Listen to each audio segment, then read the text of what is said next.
So, Charlie, let's talk Cancun. Let's do it, girl. All Let's right, let's do do you it. do just one tour there, like or, that we customize then, or do you do a couple of different options? Well, people typically have time for like 6, 7 days for the Yucatan. Mhm. So Cancun is the most famous of the resorts on that peninsula or in that state of the Yucatan. So there's quite a bit to see in that whole region, both historically and nature-wise. But we Yes. basically we'll give you what we think's the best for 6 or 7 days. For people who have more time, we can really pack a lot more into it. But like basically Cancun, Playa del Carmen, Cozumel Island, the cenotes, the sinkholes, the Tulum, Chichen Itza. We're going to talk about all these places, but these are Yeah. kind of like the highlights in 6 or 7 days. It's not very often that people will tell us, "Hey, we got 2 weeks for the Yucatan." It's usually we got a week. So that's why we've Yeah. made an itinerary to accommodate the vast majority of people who come to us wanting to spend a week there. So you have more time. We got plenty to add, but if you don't, and there's nothing wrong with you if you don't, because you're 99% of the people who are doing this. Um, we got a week long tour for you.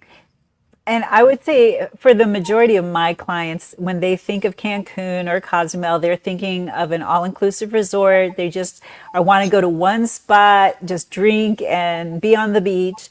Those people are not the people for this tour, right? Those are vacationers. Um, but there's also people something in between. I mean, I'm very much a traveler. My mother is a vacationer.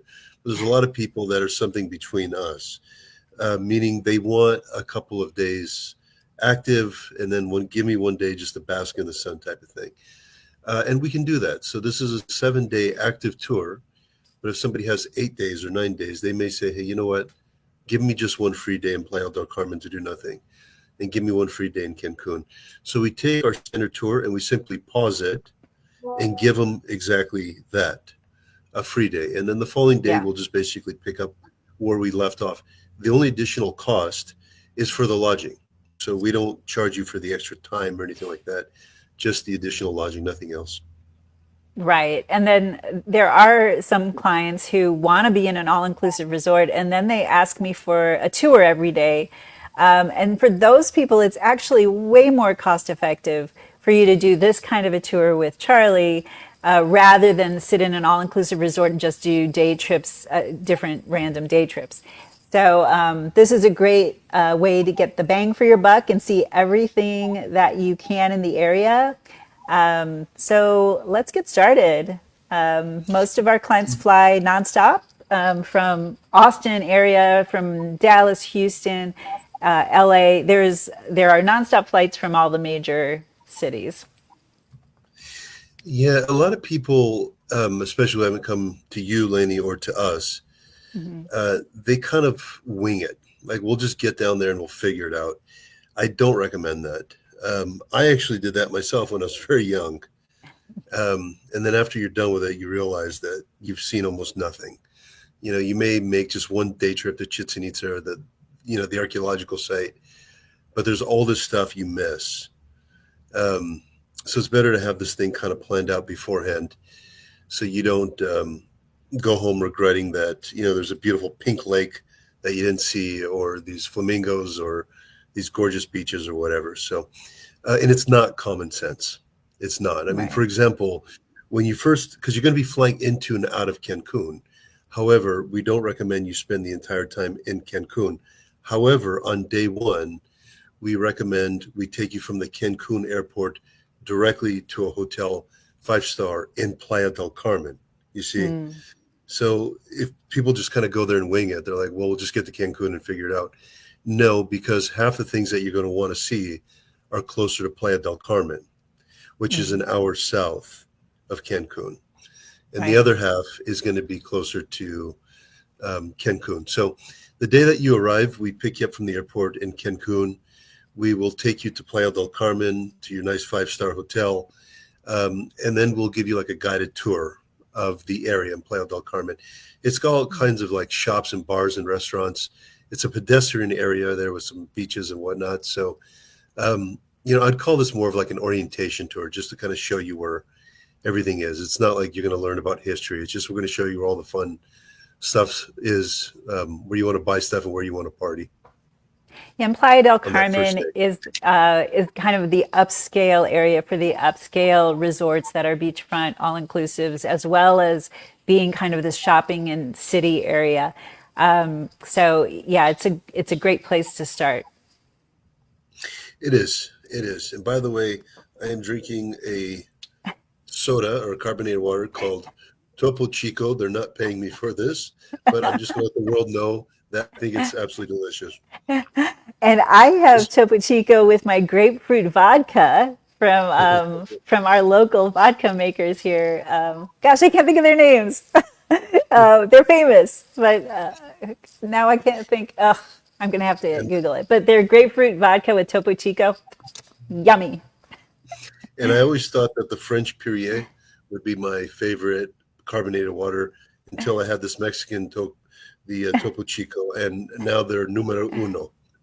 So Tito's. It's Tito's vodka. How could I forget? I don't drink alcohol. I'll take your word on that one.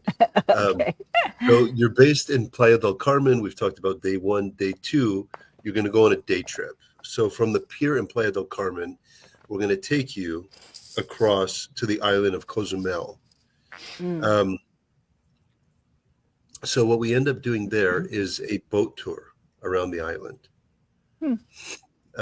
There's a couple of ways that people explore Cozumel Island. One is by like buggy, and you go around there and you make some stops. It's a land tour essentially. Right. The other one is a boat tour. I've done both. I think the boat tour is a little bit more exotic. Hmm. So that And is do the you one that, have snorkeling stops? of course. I hope, yeah, because Cozumel is known for diving, great reef. It's known for its snorkeling and its tequila, of course. Indeed. So yeah, that particular day, it's an easy one. You're out on the boat. So even if you're adjusting to a time difference, from people on the west coast of the U.S., there's like a 3 hour Mm. time difference with Cancun, for example. So even those little things will kind of get you a little bit tired, right? So that day two, when you're on a boat, on a catamaran, basically, it's an easy day and you're seeing beautiful stuff. You do a little bit of snorkeling and whatnot. So everybody's happy with day two. Yes. Um, Day three is another day trip from Playa del Carmen.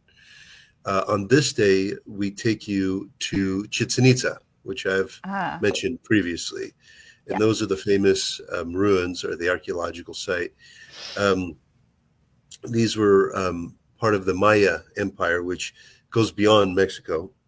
It was also part of Guatemala and Belize, Hmm. because back in those times, they didn't have these borders of Guatemala and all this. I mean, they were just their own tribal people. And by the way, they didn't call themselves Maya.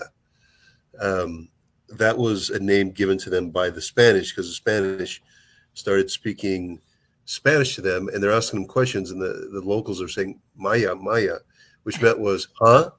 So Maya literally means huh, and that's how they got the name. Um, it sounds like a joke, but it's true.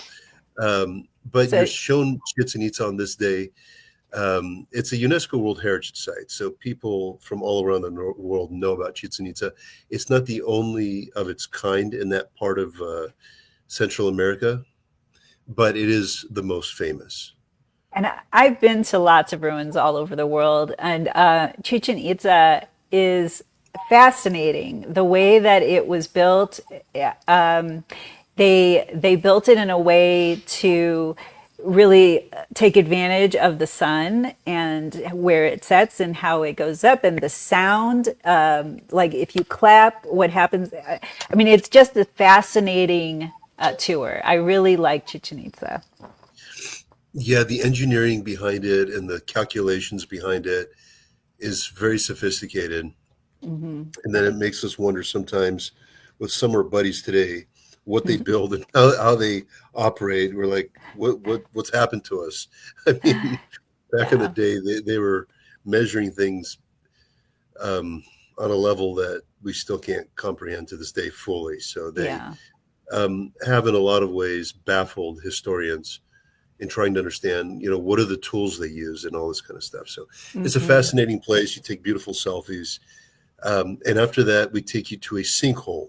Another name for sinkhole is cenote. Hmm. Um, and just to take you back 60 million years for a second, people don't know this because they just see these beautiful little like sinkholes Mm. and this clear water inside and everybody's swimming and taking photos and all this stuff. So it's fun, right? So they don't really like think of, well, what happened? But what happened there was a meteor that crashed onto the earth, and it crashed specifically in the Yucatan area, which is the Mm. tour that we're talking about right now, that whole peninsula. Now that meteor is what caused the dinosaurs to die. So when that meteor crashed onto the earth, it had a ripple or a shatter effect. That shatter effect is what caused all those holes or those sinkholes, Mm. which we're now swimming in. And the dust from that meteor is what got into the lungs of the dinosaurs, and they died out. While the little birds stayed alive because their lungs are small enough to absorb Mm. the dust. And the cockroaches. Okay, and the cockroaches. But La cucaracha, da da da da da da. so the cenotes, I think of them as like sunken caves with just clear, beautiful, chilly water that you can swim in. So you do have the option of swimming in the cenotes if you'd like. Yep, and lunch is included on that third day. Lunch is also included on the second day. And then after all of that, we take you to this colonial town. It's called Valladolid. You're going to see some Spanish buildings over there, like the church, in the square. Mm. You got about 30 minutes there just to kind of walk around freely and take some photos and whatnot. Um, and there's like also a city hall and there's a central park. And then after that, we take you back to your hotel and we call it a day. Mm. That's day 3. Day 4, we don't relocate to Cancun just yet. We go on another day trip.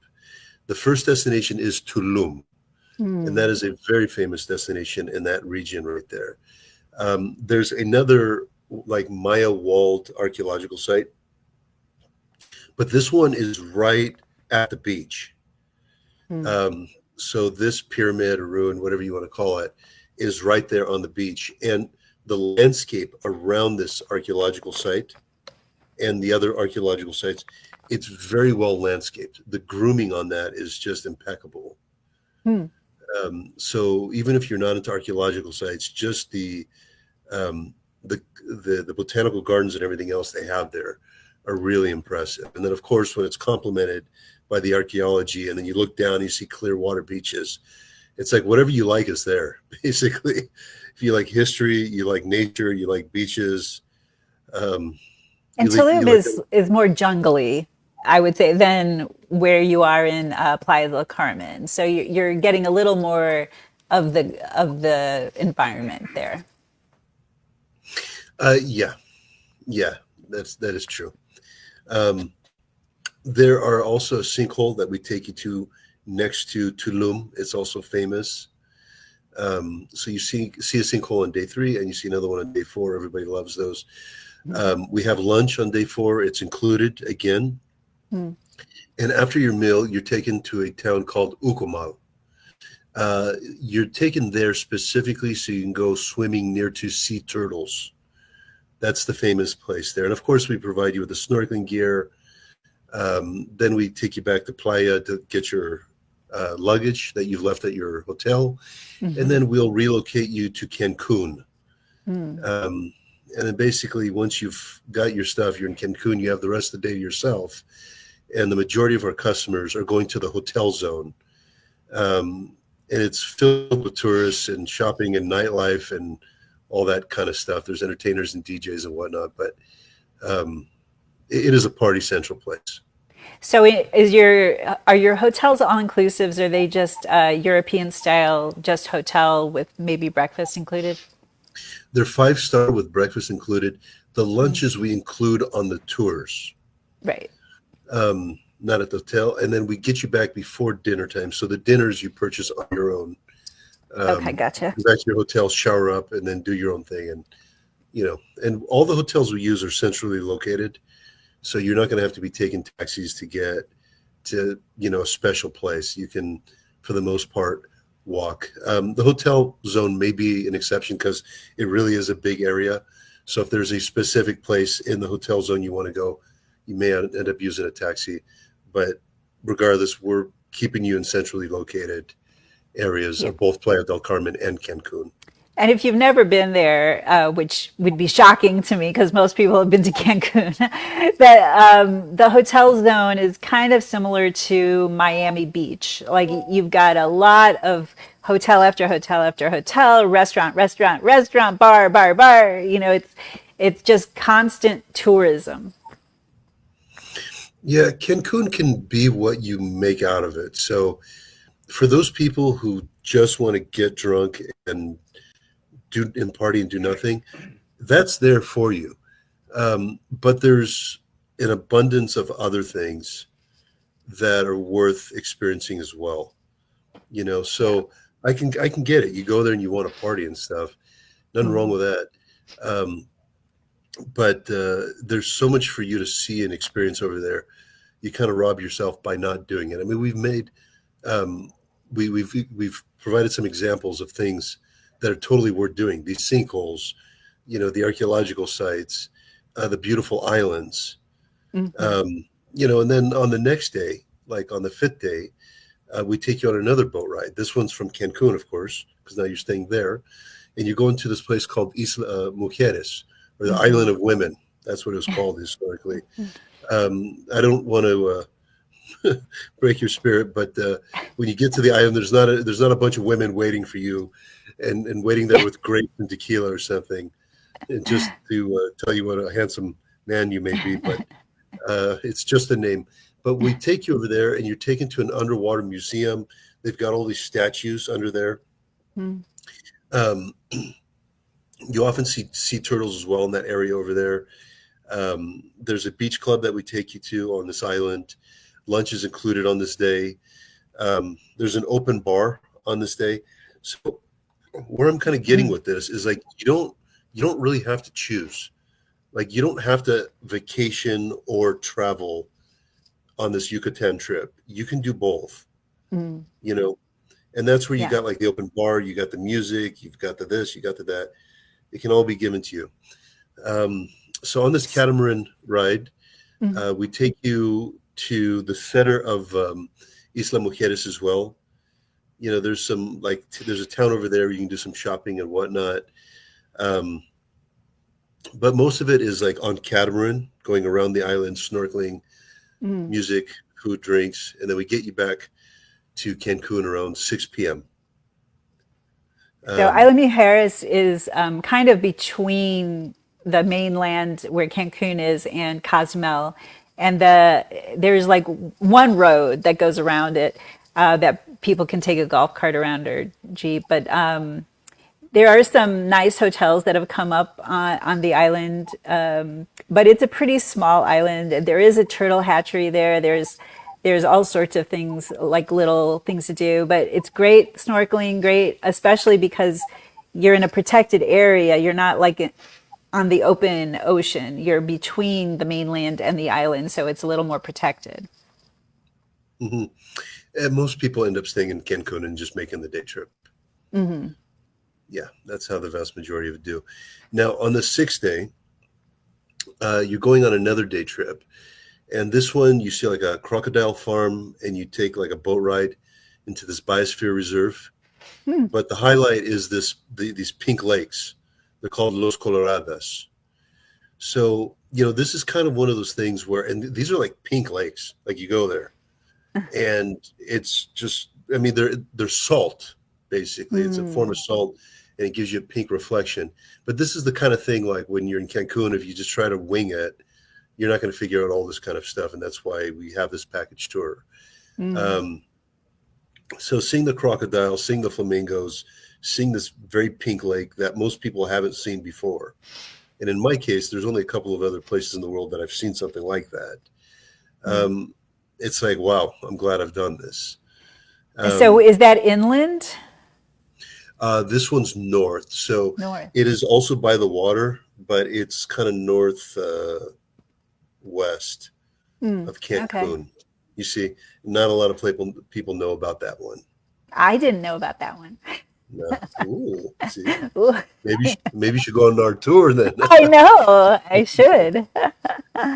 And then on the seventh day, we take you back to the airport in Cancun. You fly out, or if you've asked to extend this tour, then we simply extend it, and you have some free time, and then take you to the airport later. One of the places that I would recommend to add on is Isla Holbox to go see the whale sharks if it's the right season. That's a really cool little remote island that people don't even know exists, but it's a very cool place to go off of the Yucatan Peninsula. Yeah, which is also closer to Cancun. Um, and that's where when people start saying like we have all these extra days, we start adding stuff like that. Mm. Um, we start customizing it. It just depends on how much free time they have. But yeah, whale sharks are popular there.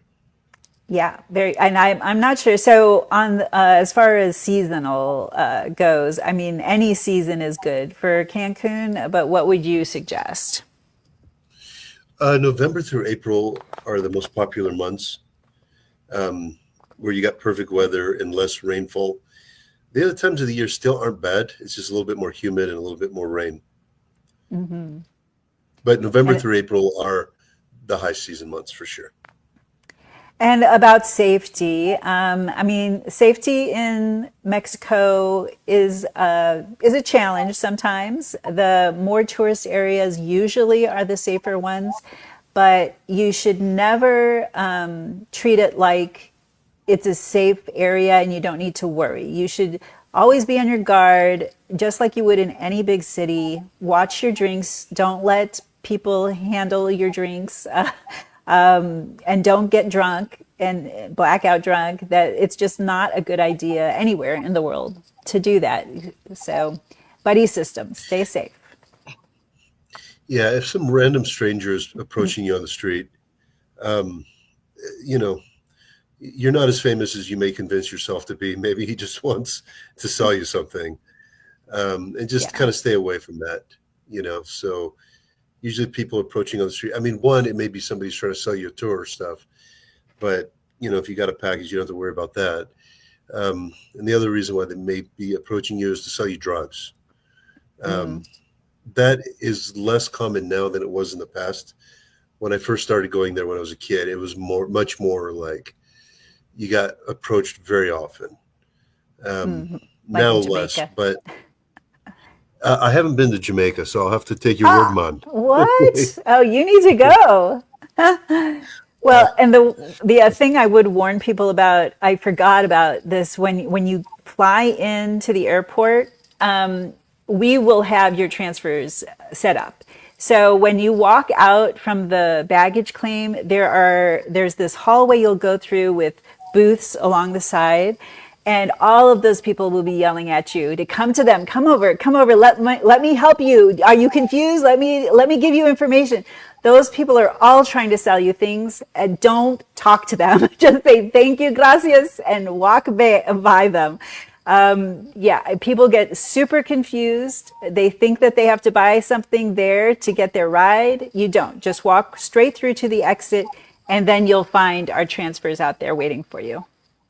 yeah, yeah, that's right. Um, and obviously, just stay away from people who are trying to sell you drugs anywhere in the world, not least in Mexico. Yeah, for sure. So, getting around, definitely you're going to need boats, and otherwise you're going to need like companies like ours who are taking you on these tours.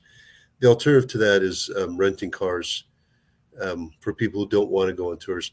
The only thing I got to say, I'm generally reluctant to rent cars in Mexico.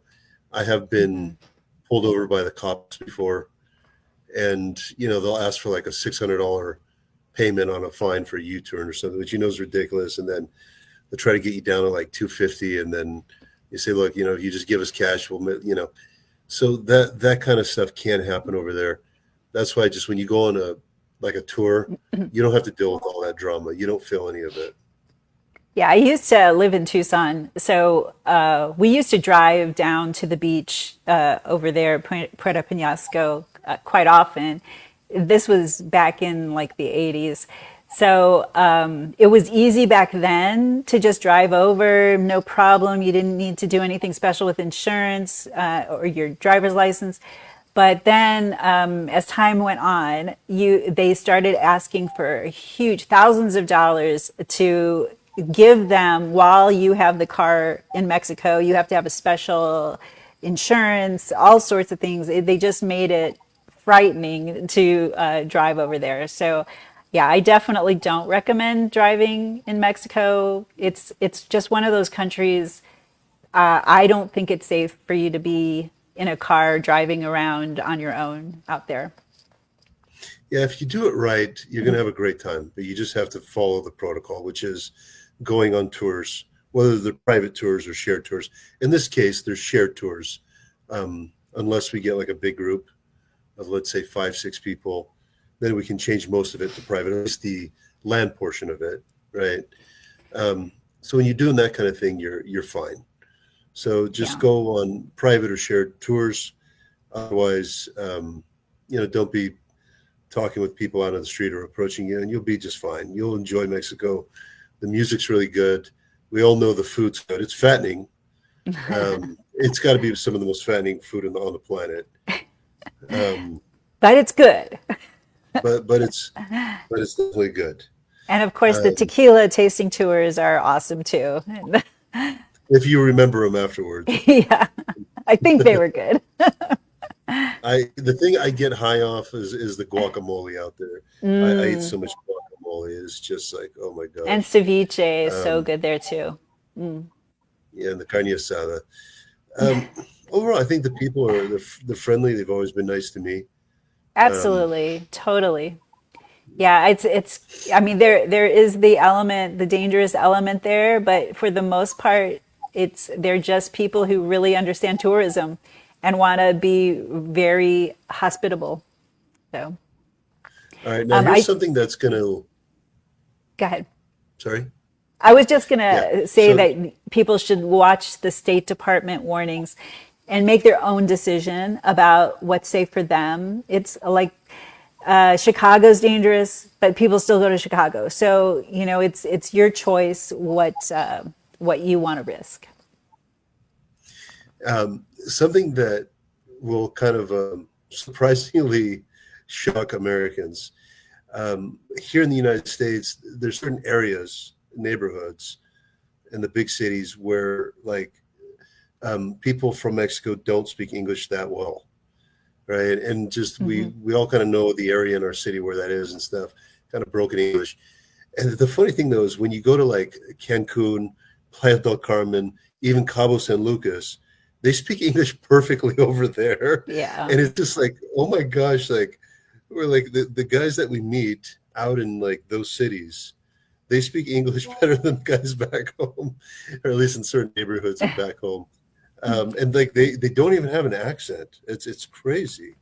Their English Yeah. is that good in Cancun and whatnot. So um, When I say it's yeah, like Miami Beach, I mean like it's totally like Miami Beach. Like you won't feel like you're in Mexico there.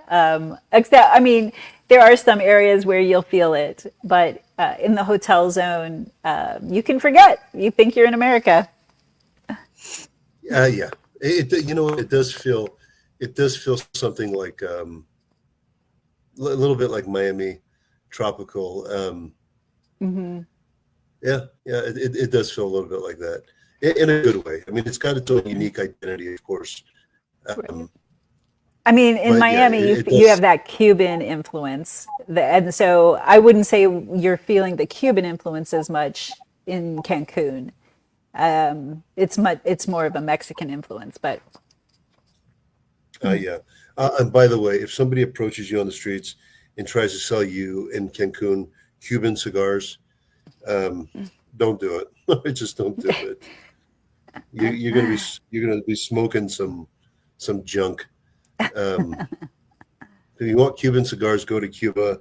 Or if you're not going to do that, they do have Um, they do have shops, licensed shops in Mm. Cancun and Playa where you can get Cuban cigars because they're not far from each other. So, and they know that it's hard for Americans to get Cuban cigars from Right. Cuba. So they'll send them over, but just make sure you're Mm. going to like licensed shops to get this, as opposed to just meeting, some amigo off the street and just like, praying to God that this guy's selling you something legit.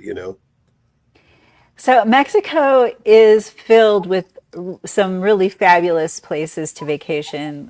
We already talked about Cabo last week. This the Yucatan Peninsula and Cozumel is another area. Also, Mexico City and Alon de Miguel. Is that the right? Is that how to say it? I can't remember.